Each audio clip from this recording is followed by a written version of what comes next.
అందరికీ నమస్తే అండి. నేను మీ మధు. లతారి ఆంటీ యూట్యూబ్ ఛానల్కి స్వాగతం. ఫ్రెండ్స్, రీవెరిఫికేషన్ అయితే జరిగింది, కానీ సదరం సర్టిఫికెట్లు ఇవ్వట్లేదు. ఎందువలన? ఇది చాలా చోట్ల రీవెరిఫికేషన్ చేశారు, హెల్త్ చెకప్లు జరిగినాయి బ్రహ్మాండంగా. కానీ ఎవ్వరి చేతికి దివ్యాంగులకి సదరం సర్టిఫికెట్లు, కొత్త సదరం సర్టిఫికెట్లు ఇవ్వలేదు. ఇది చాలా మందిలో ఉన్న డౌట్.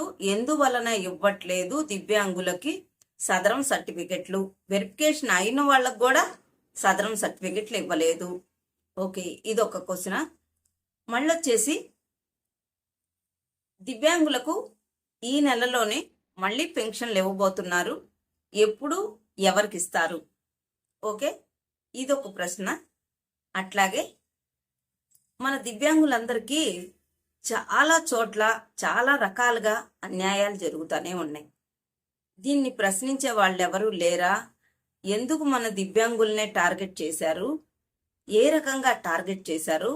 వాళ్ళని ఎలా బాధ పెడుతున్నారు అనే విషయాల మీద ఈరోజు టాపిక్ మాట్లాడుకున్నాం ఫ్రెండ్స్.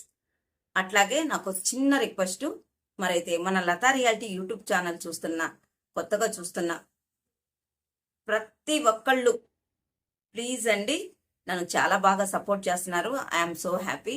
అట్లాగే ఇంకొక చిన్న రిక్వెస్ట్ కూడా, మన ఛానల్ని కొత్తగా చూస్తున్నారా, లైక్ చేయండి, హైప్ చేయండి. మరి మన వీడియోల్ని మీ ఫ్రెండ్స్కి, మన దివ్యాంగులు చాలామంది ఉంటారు కదండి, వాళ్ళకి షేర్ చేయండి. షేర్ చేయడం ద్వారాగా నేను చెప్పే ప్రతి విషయాన్ని వాళ్ళ దాకా చేరువవుతుంది. అట్లాగే మన యూట్యూబ్ కూడా హైప్ అనే ఆప్షన్ ద్వారాగా చాలా మందికి రికమెండేషన్ చేస్తుందంట. ఓకేనా? ఓకే, మరి వీడియోలోకి వెళ్ళిపోదాము. చాలా మంది దివ్యాంగులకు రీవెరిఫికేషన్ చేసిన వాళ్ళకి, హెల్త్ చెకప్లు వెళ్ళిన వాళ్ళకి సర్టిఫికెట్లు రావట్లేదు. కొత్త సర్టిఫికెట్లు ఇవ్వకపోవడం వల్ల చాలా ప్రాబ్లమ్స్ ఫేస్ చేస్తున్నాం మేడం గారండి. రైల్వే పాస్ తీసుకోలేకపోతున్నాము. పాత సదరం సర్టిఫికెట్ తీసుకెళ్లారంట, కుదరదు అని తిప్పి పంపించారంట. బస్ పాస్ కూడా అదే జరిగిందంట. ఇప్పుడైతే ఫ్రీ బస్సు వదిలినారనుకోండి, ఇంకా జీవో రాలేదు. ఈ రకంగా చాలా ప్రాబ్లం ఫేస్ చేస్తున్నాము. అసలు కొత్త సదరం సర్టిఫికెట్ ఇవ్వకపోవడానికి గల కారణాలు ఏమిటి? కొంచెం చెప్పండి మేడం అని చాలా మంది కామెంట్లు చేశారు, కొంతమంది ఫోన్లు కూడా చేశారు. నేను ఇదే విషయాన్ని మా సచివాలయంకి వెళ్ళి అడిగినాను అనమాట. అడిగితే మీకు కూడా నేను కూడా వెరిఫికేషన్ వెళ్ళొచ్చి దాదాపు 4 నెలలు అవుతుంది, ఇది 5వ నెల, నాకు కూడా సదరం సర్టిఫికెట్ ఇవ్వలేదు, ఎందుకు సార్ అని అడగడం జరిగింది. వాళ్ళు చెప్పిన రీజన్ ఏమంటే, మేడం గారంటే కరెక్టే, కొంతమందికి వచ్చినాయి, మేము ఇచ్చేసాము, మేము మీ సర్టిఫికెట్లు పెట్టుకొని ఏం చేస్తాము అని. సార్, అది కాదు రీజను. నేనేమడుగుతున్నానంటే, మా దివ్యాంగులందరికీ కొంతమందికి రీవెరిఫికేషన్ పంపించారు, ఆ సర్టిఫికెట్లు రాలేదన్నారు. హెల్త్ చెకప్లకు పంపించారు, ఆ సర్టిఫికెట్ రాలేదు, ఎందువలన అని. డిజిటల్ అసిస్టెంట్ ఉంటారు కదండి, ఆ సార్ వాళ్ళు ఆ లాగిన్లోకి వస్తే మనకి ఇస్తారనమాట. అట్లాగే వెళ్ళి అడిగితే, మేడం గారండి దీంట్లో ఎవరిది ఏమీ లేదు, ఇప్పుడు రీవెరిఫికేషన్ చేస్తున్న డాక్టర్లు బిజీగా ఉండడం వల్ల వాళ్ళు సైన్ పెట్టలేదు, సంతకాలు చెయ్యకపోవడం వల్ల మా లాగిన్లోకి రాలేదు. ఆ డాక్టర్లు ఎప్పుడైతే సంతకాలు పెడతారో అప్పుడు మేము, మీ ఫోన్ నెంబర్లు ఉంటాయి కదండి, మేము ఫోన్ చేసి మీకు ఇస్తాము సదరం సర్టిఫికెట్లు కొత్తవి అని చెప్పారు. ఇది విషయం అన్నమాట. ఈ డాక్టర్లు అడిగితే ఏం చెప్పారంట వాళ్ళకి, మేము హెల్త్ చెకప్లు చేయాలా, రీవెరిఫికేషన్లు చేయాలా, ఈ సంతకాలు చేస్తా కూర్చుని ఉండేదా, మమ్మల్ని ఏం చేయమంటారు అని వీళ్ళని అరిచినంత పని చేసినారనమాట. వాళ్ళ వర్షన్ అలాగుంది. మరి ఇది ఎక్కడో ఒక చోట, ఒక ఊరు, ఒక ప్రాంతం అయితే సరేలే, ఇట్లా జరిగింది అనుకో.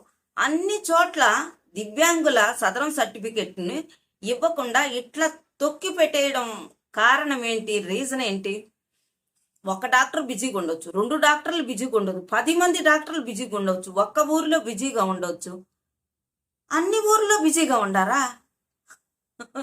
అవును కదా, ఇదే ఆలోచించాల్సిన విషయం. ఒక తమ్ముడికి ఈ ఆలోచన వచ్చి, అక్క మొదలతక్క, వీళ్ళు మన పంచాయతీ ఎలక్షన్స్ వస్తున్నాయి ఊరూరా. రేపు జనవరిలోనో మార్చో ఫిబ్రవరిలో. అప్పుడు దాకా మన కొత్త సదరం సర్టిఫికెట్లు ఇవ్వరక ఇచ్చినామంటే వీళ్ళు ఒక్కసారిగా ఫైర్ అయ్యి సదరం సర్టిఫికెట్లో కొంతమందికి 40 కన్నా తక్కువ వేసి ఉంటారు కదా. మేమంతా ఊకుమ్మడిగా అన్ని చోట ధర్నాలు చేస్తే వీళ్ళకి పంచాయతీ ఆఫీసులో పడే ఓట్లు పడవు కదా. కాబట్టి అన్ని చోట్ల తొక్కిపెట్టేసి దీన్ని బయటికి రాకుండా ఈ రకంగా చేసుంటారు. మన దివ్యాంగులంతా ప్రతి చోట ఇప్పుడు నన్ను కదిలిస్తే ఇంకొకళ్ళని కదిలిస్తే ఇంకొక ఊరు అంత స్ప్రెడ్ అయిపోతుంది. గ్రూపులు ఉన్నాయి కదా, మనకి తెలిసిపోతుంది కదా ఎప్పటికప్పుడు. కాబట్టి ఈ రకంగా జరగడానికి ఛాన్స్ ఉంది. కాబట్టి పంచాయతీ ఎలక్షన్లు అయ్యేదాకా మన సర్టిఫికెట్లు ఇవ్వరు అని చెప్పాడు ఒక తమ్ముడు కామెంట్ చేసి. కరెక్టే కదా. నేను వెళ్ళి అడిగాను, ఈ రకంగా అడిగాను తమ్ముడు అని అంటే, పిచ్చక్క వాళ్ళు అప్పుడే నీకు ఇవ్వరో, సర్టిఫికెట్లు ఏమి ఇవ్వరో, నువ్వు టెన్షన్ పడొద్దు, అవి వచ్చినప్పుడే రాని. ఎప్పుడైతే మన సదరం సర్టిఫికెట్లు మన చేతికి వస్తాయో అప్పుడు వీళ్ళని మనమేం వదిలిపెట్టేది లేదు. ప్రతి చోట మన న్యాయంగా ఉన్న దివ్యాంగులందరం స్ట్రైక్ చేస్తాం, ధర్నాలు చేస్తాం, దీన్ని అయితే వదలము. కానీ ఈలోపు వాళ్ళు ఓట్లు వేసేసి గెలిపించేస్తాం కదా. ఇట్లా ఎందుకు ఆలోచించట్లేదు? ఇట్లా జరుగుతూ ఉంది, ఇట్లా జరిగిద్ది. కాబట్టి నీకు సదరం సర్టిఫికెట్లు ఇవ్వరు. ఓకే, రెండో విషయం ఇది క్లారిటీ వచ్చేసిందా ప్రతి ఒక్కళ్ళకి? ఇంకోటి వచ్చేసి పింఛన్లు డిసెంబర్లో 1వ తారీఖు మొన్నే కదా తీసుకున్నాం పింఛన్లు. మళ్ళీ పింఛన్ లేదక్క అనుకుంటున్నారా? ప్రతి గ్రూప్లో ఒకటే చెప్పేస్తున్నారు చూడండి. 1వ తారీఖు సెలవంట.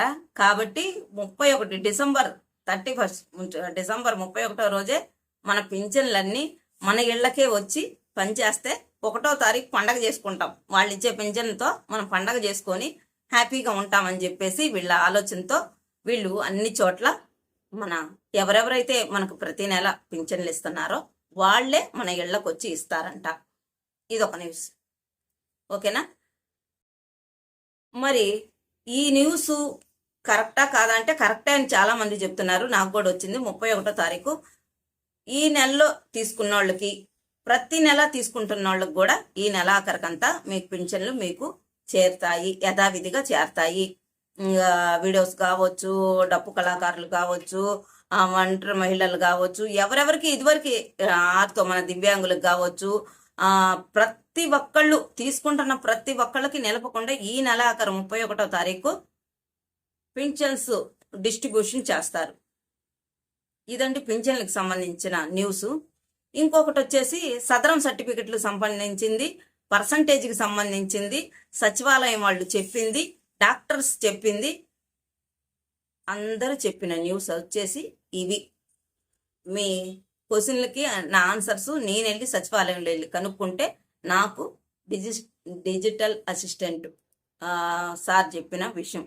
సంతకాలు పెట్టలేదు మేడం, పెడితే మేము ఇస్తాము, మా లాగిన్లోకి రాలేదు, వచ్చినప్పుడు మీకు సమాచారం చేరవేస్తాము, దయచేసి మమ్మల్ని ఇబ్బంది పెట్టొద్దు. ఇది ఆన్సర్. మరైతే ఇదండి వీడియో. సదరం సర్టిఫికెట్లు వెనకాల ఉన్న కథాకమ విషయం. సరే, మీరైతే చక్కగా మన లతా రియాలిటీ యూట్యూబ్ ఛానల్ని చూసి నన్ను చాలా మంది అప్రిషియేట్ చేసినారు. వాళ్ళందరికీ ప్రతి ఒక్కళ్ళకి పేరు పేరున థ్యాంక్ యూ అండి. Thank you so much. ప్రతి ఒక్కళ్ళకి ధన్యవాదాలు తెలియజేసుకుంటున్నాను. మరొక వీడియోతో నేను మీ ముందుంటాను. మీ అమూల్యమైన కామెంట్స్ని తెలియజేయండి. ఇట్లా కామెంట్స్ తెలియజేయడం వల్లనే నేను మీకు ప్రతిదానికి ఆన్సర్ ఇవ్వగలుగుతున్నాను. మీకు వచ్చిన ప్రతి డౌట్ని క్లారిఫై చేసుకోండి. మన దివ్యాంగులు ఏం చేస్తే బాగుంటుంది, ఎక్కడికక్కడ గ్రూప్ డిస్కషన్ లాగైనా పెట్టుకొని చక్కగా వాటికి సొల్యూషన్స్ చూద్దాము. ఇట్లాగా మీరు చెప్పడం బట్టే నేను పంచాయతీ ఆఫీస్కి వెళ్ళి కనుక్కొని మీకు వివరంగా చెప్పగలిగాను. ఓకే అండి, థ్యాంక్ యూ అండి. Thank you so much.